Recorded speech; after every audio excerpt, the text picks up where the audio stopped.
حاضرین مسجد، السلام علیکم ورحمۃ اللہ وبرکاتہ۔ الحمد للہ رب العالمین والعاقبۃ للمتقین، والصلاة والسلام علی سید المرسلین وعلی آلہ واصحابہ اجمعین، اما بعد فاعوذ باللہ من الشیطان الرجیم، بسم اللہ الرحمن الرحیم۔ واتخذ اللہ ابراہیم خلیلا، صدق اللہ مولانا العظیم، وبلغنا رسولہ النبی الامین المکین الکریم، ونحن علی ذلک لمن الشاہدین والشاکرین، والحمد للہ رب العالمین۔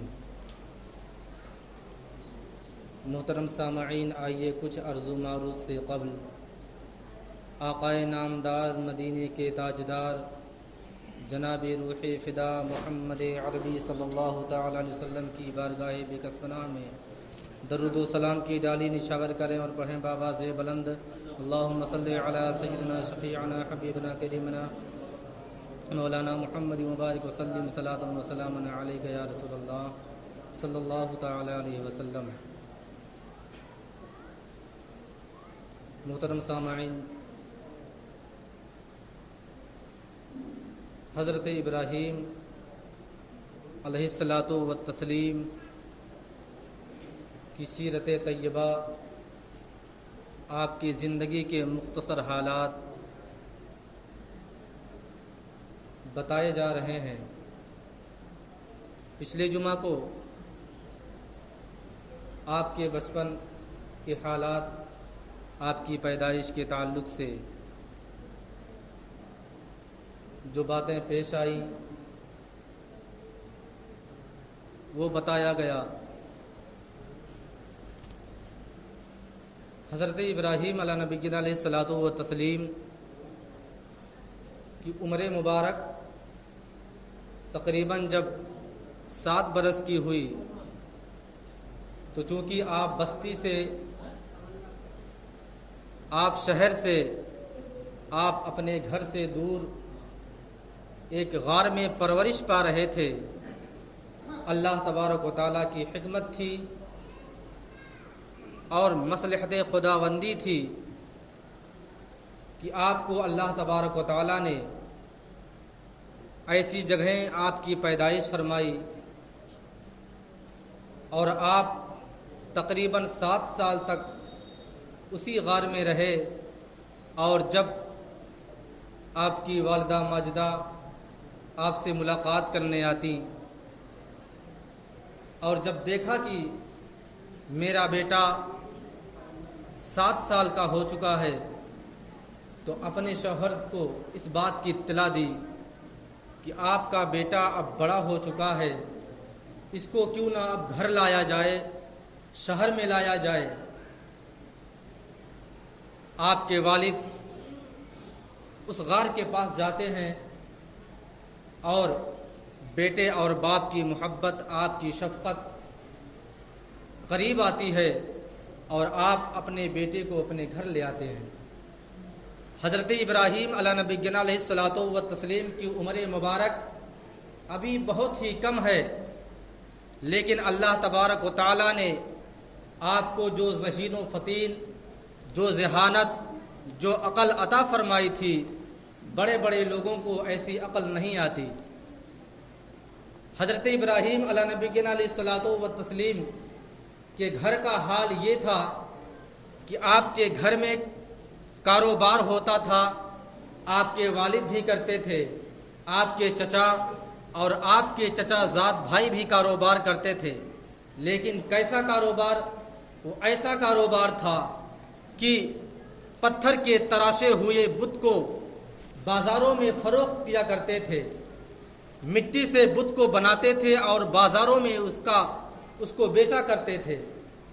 ایک مرتبہ آپ کے چچا زاد بھائیوں نے کہا کہ اے ابراہیم، چلو ہمارے ساتھ بازار چلا جائے اور بتوں کی فروختگی کی جائے، بتوں کو بیچا جائے، اس سے نفع کمایا جاتا ہے۔ حضرت ابراہیم علیہ نبینا علیہ الصلوۃ والتسلیم جن کی عمر مبارک ابھی تقریباً 7 برس کی ہے، آپ بت بیچنے کے لیے بازار جانے کے لیے تیار ہو جاتے ہیں، اور جب آپ کے چچا زاد بھائیوں نے بت کو بازار لے جانا چاہا تو حضرت ابراہیم اور آپ کے چچا زاد بھائیوں کے بت کو بازار میں لے جانے کا انداز الگ الگ تھا۔ آپ کے چچا زاد بھائی بتوں کو اپنے سر پر اٹھا کر کے لے جا رہے تھے، جبکہ اسی جگہ پر حضرت ابراہیم علیہ نبینا علیہ الصلوۃ والتسلیم ان پتھر کے تراشے ہوئے بتوں کو ایک رسی میں باندھ کر کے گھسیٹتے ہوئے لے کے جا رہے تھے۔ جب آپ کے چچا زاد بھائیوں نے دیکھا کہ یہ میرا بھائی جو ابھی کمسن ہے، نا عقل ہے، نا سمجھ ہے، بتوں کو رسی میں باندھ کر کے زمین پر گھسیٹتے ہوئے لے کے جا رہا ہے، آپ کے چچا زاد بھائیوں نے آپ کو منع کیا، اس کے باوجود آپ نے فرمایا کہ تمہارے لے جانے کا انداز وہ ہے، مجھے اس پر کوئی اعتراض نہیں، تو آپ کو میرے لے جانے پر کیوں اعتراض ہے؟ حضرت ابراہیم علیہ نبینا علیہ الصلوۃ والتسلیم اس بازار میں پہنچے جہاں پر آپ کے چچا زاد بھائی بتوں کی فروختگی کیا کرتے تھے، بتوں کو بیچا کرتے تھے، لیکن اب جہاں پر لے جانے کا انداز الگ تھا، وہیں پر حضرت ابراہیم اور ان کے بھائیوں کے بیچنے کا انداز بھی بالکل برعکس تھا۔ آپ کے بھائی اس طرح بیچتے تھے بتوں کو، آؤ بتوں کو لے جاؤ، اس طرح آواز لگاتے تھے، اور بتوں کو لے جاؤ، یہ ایسے خدا ہیں جو پانی بھی برساتے ہیں، سبزے بھی اگاتے ہیں، یہ ایسے خدا ہیں جو تمہاری مشکلات کا بھی حل کریں گے، یہ ایسے خدا ہیں جو تمہارے رزق میں بڑھاوا دیں گے، جو تمہاری پریشانیوں کو دور کریں گے۔ لیکن قربان جائیے اس اللہ کے خلیل حضرت ابراہیم علیہ نبینا علیہ الصلوۃ والتسلیم جن کی عمر مبارک ابھی بہت کم ہے، تقریباً 7 برس کی عمر مبارک ہے آپ کی، لیکن آپ کے بت کے بیچنے کا انداز تو عطا فرمائیے۔ آپ دیکھیے حضرت ابراہیم علیہ نبینا علیہ الصلوۃ والتسلیم آواز لگاتے ہیں، بازار میں آپ بتوں کی فروختگی کر رہے ہیں، لیکن آپ کے بیچنے کا انداز کیسا ہے؟ آپ کہہ رہے ہیں آؤ بتوں کو خرید لو، اور یہ خدا نہیں ہے بلکہ یہ تمہارے مشکلوں کو اور مشکل میں ڈال دے گا، یہ ایسا خدا ہے جو کبھی پانی نہیں برسائے گا، یہ ایسا خدا ہے جو تمہاری فریاد کو کبھی نہیں سنے گا، یہ ایسا خدا ہے جو خود اپنی حفاظت نہیں کر سکتا، تمہاری کیا حفاظت کرے گا، یہ ایسا خدا ہے جو تمہاری کبھی کسی مشکل کو آسان نہیں کرے گا۔ حضرت ابراہیم علیہ نبینا علیہ الصلوۃ والتسلیم یہ فریاد لگاتے ہیں، اتنے میں ایک عورت کے گھر کا دروازہ کھلتا ہے، عورت باہر آتی ہے اور کہتی ابراہیم کیا بیچ رہے ہو؟ حضرت ابراہیم نے کہا میں تو بے زبان خدا کو بیچ رہا ہوں جو اپنی خود ہی حفاظت نہیں کر سکتے ہیں۔ جب اس عورت نے کہا ابراہیم مجھے بھی ایک بت دے دو، حضرت ابراہیم نے کہا اے خاتون تیرے پاس تو پہلے سے ایک بت تھا، کیا ہوا وہ؟ اس عورت نے کہا اے ابراہیم اس بت کو تو کسی چور نے چرا لیا۔ حضرت ابراہیم نے کہا کہ اے خاتون تو اتنی ناعقل اتنی ناسمجھ ہے کہ وہ جس بت کو کسی چور نے چرا لیا وہ خود اپنی حفاظت نہیں کر سکتا ہے تو تیری اور تیرے گھر کی حفاظت کیسے کرے گا؟ وہ عورت کہتی ہے اے ابراہیم میں نے آپ کی باتوں کو سمجھا نہیں۔ حضرت ابراہیم نے کہا ایسی خداؤں کو تو کیا کرے گی جو خود اپنی حفاظت نہیں کر سکتے؟ خاتون نے کہا ابراہیم پھر میں کس کو خدا مانوں؟ میں کس کی پرستش، میں کس کی پوجا کروں، میں کس کی عبادت کروں؟ حضرت ابراہیم خلیل اللہ علیہ نبی علیہ الصلوۃ والتسلیم نے فرمایا اے خاتون تو اس رب کی عبادت کر، تو اس رب کی پرستش کر جو تیرا اور میرا مالک ہے، جو تجھے اور مجھے پیدا کیا ہے، جو ان تمام خالق کائنات کا بنانے والا ہے، جو تمام مخلوق کو پیدا کرنے والا ہے، اس رب کی عبادت کر، اس خدا کی عبادت کر۔ خاتون کہتی ابراہیم پھر اپنا کلمہ پڑھا لو۔ حضرت ابراہیم نے کلمہ پڑھا کے اسے مشرف با اسلام کر لیا۔ یہی نہیں بلکہ حضرت ابراہیم علیہ نبینا علیہ الصلوۃ والتسلیم کے بچپن کے واقعات، جو ایک بہت مشہور واقعہ ہے کہ ان تمام کفار و مشرکین کا سال میں ایک بار کسی میدان میں یا کسی اپنے گاؤں سے دور دراز مقام پر میلہ لگا کرتا تھا۔ جب ان کے چچا، ان کے تمام رشتہ دار اور تمام گاؤں والے پورا گاؤں چھوڑ کر کے جب اس میلے میں پہنچے اور حضرت ابراہیم کو بھی لے جانا چاہا، حضرت ابراہیم نے منع فرما دیا۔ اور جب تمام گاؤں والے اس میلے میں پہنچ گئے تو حضرت ابراہیم نے موقع کو غنیمت سمجھا اور بت خانے پہنچ گئے۔ ایسی جگہ پہنچے جہاں صرف پتھروں کے تراشے ہوئے بت تھے، اور آپ نے ملاحظہ فرمایا کہ تمام بتوں کے آگے طرح طرح کی اشیاء، کھانے کی چیزیں اور دیگر میوے موجود ہیں۔ حضرت ابراہیم علیہ نبینا علیہ الصلوۃ والتسلیم اپنے ہاتھ میں تیشا لیتے ہیں، تیشا ہتھوڑا لیتے ہیں اور بت خانے پہنچ جاتے ہیں۔ حضرت ابراہیم نے سب سے پہلے بتوں سے کہا، اے بتوں، تمہارے سامنے اتنی اچھی اچھی غذائیں رکھی ہیں، تم کھاتے کیوں نہیں؟ تمہارے سامنے اتنی بہترین غذائیں ہیں، تم اسے تناول کیوں نہیں کرتے؟ پھر حضرت ابراہیم نے برجستہ کہا، اے بتوں، تم بولتے کیوں نہیں؟ حضرت ابراہیم جلال میں آتے ہیں، تیشے کو دراز دیا، ہاتھ میں بلند کیا، اور جتنے تراشے ہوئے بت تھے، چاہے وہ پتھر کے رہے ہوں چاہے مٹی کے، تمام بتوں کو حضرت ابراہیم نے ایک ہی بار میں تمام بتوں کو چونا چونی کر دیا اور ریزہ ریزہ کر دیا۔ صرف ایک بت کو چھوڑ دیا جو اس بت خانے میں سب سے بڑا بت تھا، اور آپ نے کیا کیا کہ جس ہتھوڑے سے، جس کلہاڑی سے آپ نے بتوں کو چکنا چور کیا تھا، اسی ہتھوڑے کو سب سے بڑے والے بت کے کندھے میں لٹکا دیا۔ جب تمام لوگ میلے سے واپس آئے، اپنے بتوں کا یہ برا حال دیکھا، اپنے خداؤں کا برا حال دیکھا، تو سب آگ بگولا ہو گئے، اور لوگ سوچنے لگے کہ ہمارے بتوں کا، ہمارے خداؤں کا یہ حال کس نے کیا ہے؟ لوگ سمجھے کہ ابراہیم تو میلے میں گئے نہیں تھے، انہی کا کیا دھرا سب ہوگا۔ سب لوگ حضرت ابراہیم کے پاس آتے ہیں، آپ کے بچپنے کا عالم ہے۔ لوگ سوال کرتے ہیں، اے ابراہیم، یہ میرے خداؤں کا برا حال تم نے کیا ہے؟ حضرت ابراہیم نے برجستہ کہا کہ اگر وہ تمہارے خدا ہیں تو پھر اپنے خدا ہی سے پوچھ لو کہ ان کا برا حال کس نے کیا ہے۔ آخرکار آپ کے لوگ پیچھے پڑ گئے، حضرت ابراہیم کو بت خانے میں لایا گیا۔ پھر حضرت ابراہیم نے کہا کہ ارے جس بت کے کندھے میں ہتھوڑا لٹک رہا ہے اسی بت سے پوچھ لو، اسی نے سارا کام کیا ہوگا، سب کو مار کر کے اپنا کھڑا ہے۔ لوگ سمجھے کہ مجھے بیوقوف بنا رہا ہے۔ حضرت ابراہیم نے کہا کہ اسی بت سے پوچھ لو۔ لوگوں نے کہا کہ یہ ایسے خدا ہیں جو بولتے نہیں۔ پھر حضرت ابراہیم نے برجستہ کہا، جب بولتے نہیں تو پھر خدا کیسے ہیں؟ جب وہ خود اپنی حفاظت نہیں کر سکتے تو تمہاری حفاظت کیسے کریں گے؟ جب وہ اپنی مشکلات کو، اپنے اوپر آنے والی بلا اور مصیبت کو نہیں روک پائے تو تمہارے اوپر آنے والی بلا مصیبت کو کیسے روک پائیں گے؟ آخرکار تمام لوگ حضرت ابراہیم کے جانی دشمن بن گئے۔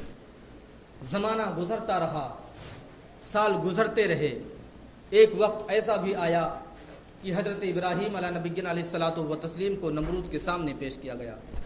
کیونکہ واقعہ بہت تفصیل ہے لیکن میں اختصار میں بتا کر کے گزر جانا چاہتا ہوں، کیونکہ جمعہ میں وقت بہت کم رہتا ہے۔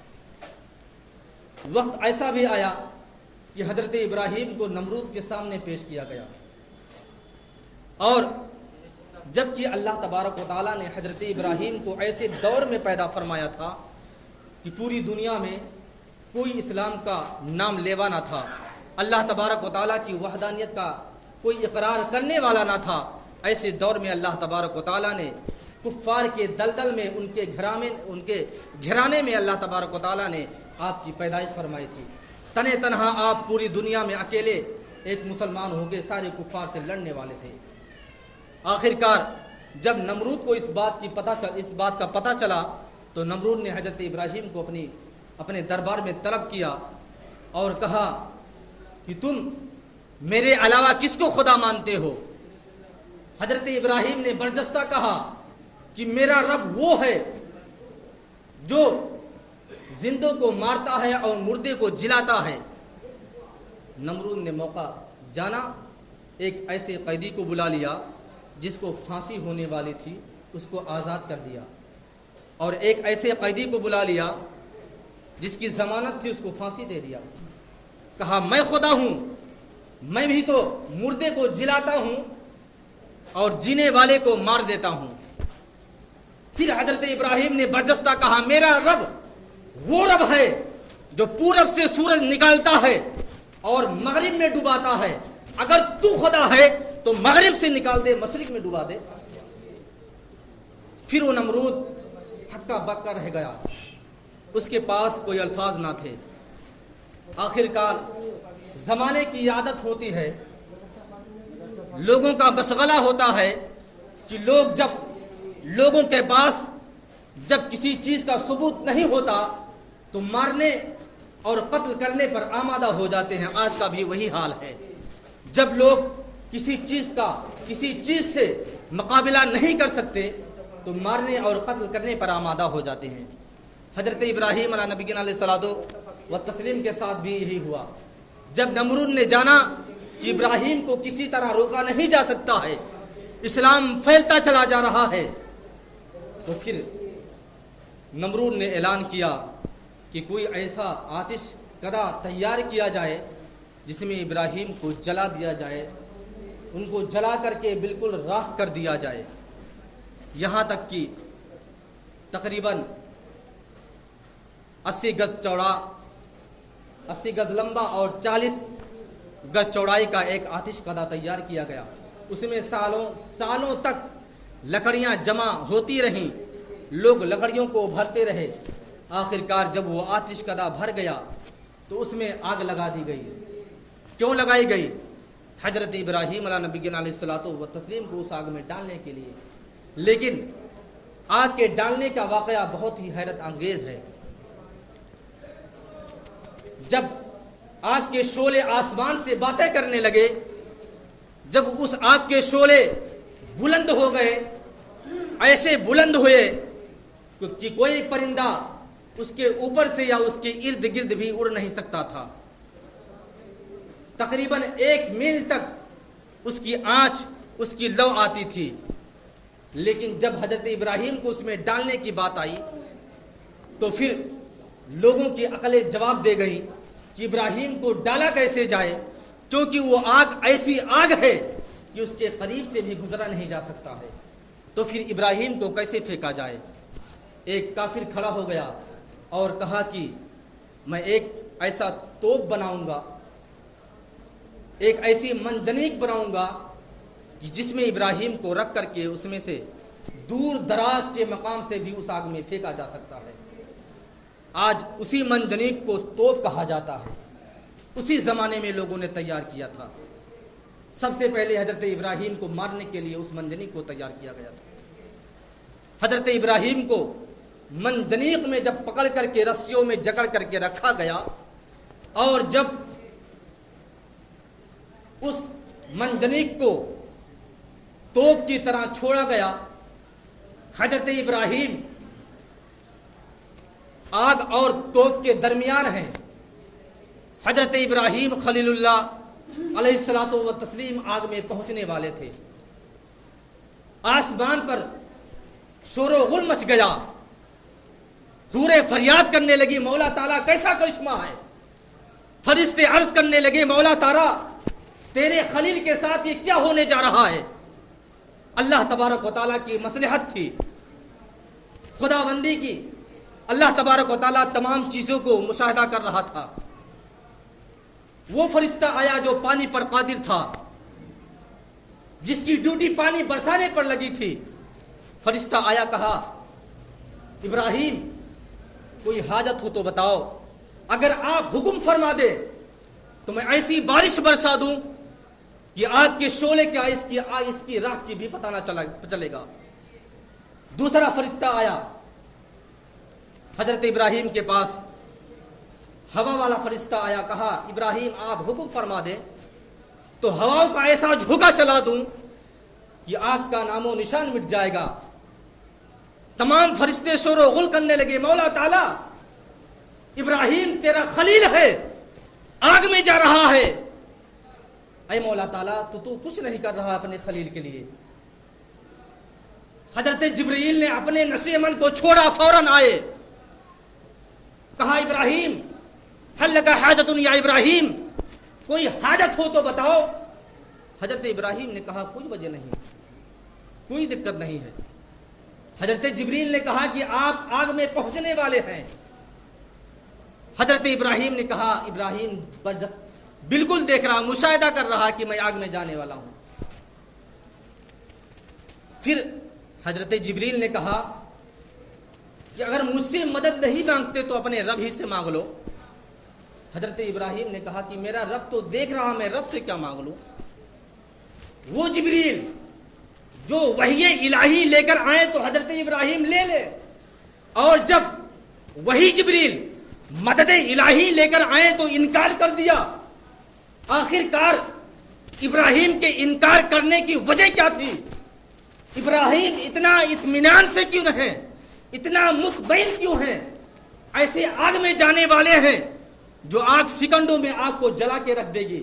آخر کار زمانے نے حضرت ابراہیم خلیل اللہ سے سوال کیا، اے ابراہیم خود آپ ہی بتا دیں کہ آپ کے اتنا مطمئن ہونے کی وجہ کیا ہے. حضرت ابراہیم علیہ الصلوۃ والتسلیم نے فرمایا اس وجہ سے میں نہ تو کسی کی مدد چاہتا ہوں، کیونکہ اس کی سب سے بڑی وجہ یہ ہے کہ میرا بیٹا اسماعیل ابھی میرے صلب سے نکلا نہیں ہے، ابھی اس کی پیدائش نہیں ہوئی ہے، کیونکہ نور محمدی میرے اندر ہے. میں جانتا ہوں کہ جب تک میرے اندر نور محمدی گامزن ہے، جب تک میرے اندر نور محمدی موجود ہے، دنیا کی کوئی آگ تو کیا جہنم کی آگ بھی مجھے نہیں جلا سکتی ہے. حضرت ابراہیم علیہ نبی علیہ الصلوۃ والتسلیم گلے گلزار میں پہنچ گئے. فوراً اللہ تبارک و تعالیٰ کو حکم آتا ہے، قلنا یا نار کونی بردا وسلاما علی ابراہیم، اے آگ تو ابراہیم کے لیے ٹھنڈی اور سلامتی ہو جا.